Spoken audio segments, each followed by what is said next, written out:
Orpington, hello, Simon. Hello, Tom. Good to speak, mate. Talk some sense. Right. You okay, let's have some sense. Well, firstly, Tom, I would say that I would never vote Labour myself, but I do believe that you need a credible opposition. Jeremy Corbyn is not a credible opposition. His party knows he cannot win an election. The only thing they can do is use trickery of motion to try and actually stop Brexit. And I want to pick you up as well, actually, on what you were saying. Are you there, Tom? Oh, I'm still here, yeah. Sorry, you're there. Yeah, sorry, my phone moved. I want to pick up on how you're framing this in terms of a friction between when you have a referendum and you have a representative democracy. Right, Tom, that's not how it works. The people are sovereign, and we lend power. In a representative democracy, we lend the power. This decision was given back to us with the promise that it would be implemented. And that's why there is such frustration. Well, you're right, but the decision... Hang on a sec. Because they're not... I understand that. The decision that was given to the people was to leave or to remain. And that is why I am frustrated at those people who still keep saying, no, we can't do this, we've got to stop this, this cannot happen, blah, blah, blah. The decision was given to the people made their decision, and those MPs in Parliament who say, no, this cannot happen, are part of the problem. But the decision that wasn't given to the people was how we leave.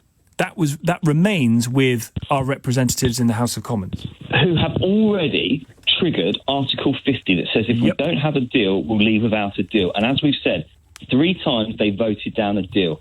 If they'd stuck to their word, we would be out by now. But this is what I don't understand with Labour. Yeah, go on. All the Lib Dems.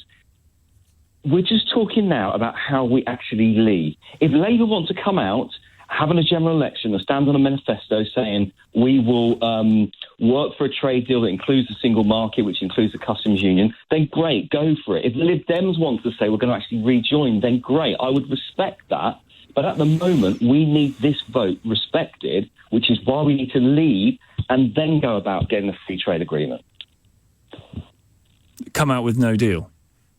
We'll come out with no deal because that's what's already been agreed. So all the people we are asking for is Parliament to stick with what they've already agreed. Triggering Article 50 is an act of legislation by a sovereign Parliament. A sovereign Parliament has the ability to change that legislation if there's enough votes to do so, and it has numerous times. But come on, Tom. I know. It doesn't... Hang on, Tom. None of us knew about Standing Order 24. Most people didn't know about Standing Order 24 until a couple of weeks ago. I know, but Parliament was not thinking, actually, we can trigger this Article 50, but what we can do is get a standing order, grab hold of the order paper to stop the Prime Minister. That was nothing to do with it. It's only got to this stage because now they're panicking that they potentially see a no deal on the table, even though we haven't got there yet and Boris is still working for a deal. I agree to a point. I agree that I was going to use the word lie, but it's not quite a lie.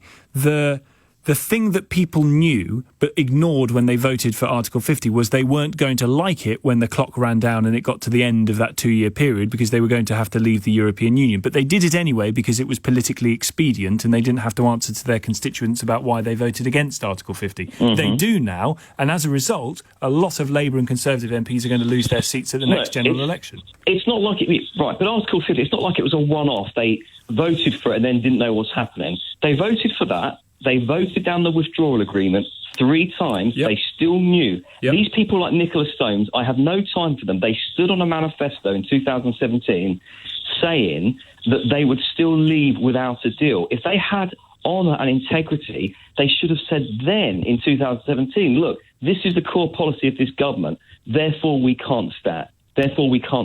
So these people, good riddance to them, because they are not honouring their word. Hey, Simon. Yes, Tom. Do you want a bit of Lord's hubbub just before the news? Go. I don't know what a Lord's hubbub is, but go for it. It sounds interesting. That, my friend, is the sound of live Lord's hubbub. Sounds like white noise. Appreciate it, Simon. Thank you. 034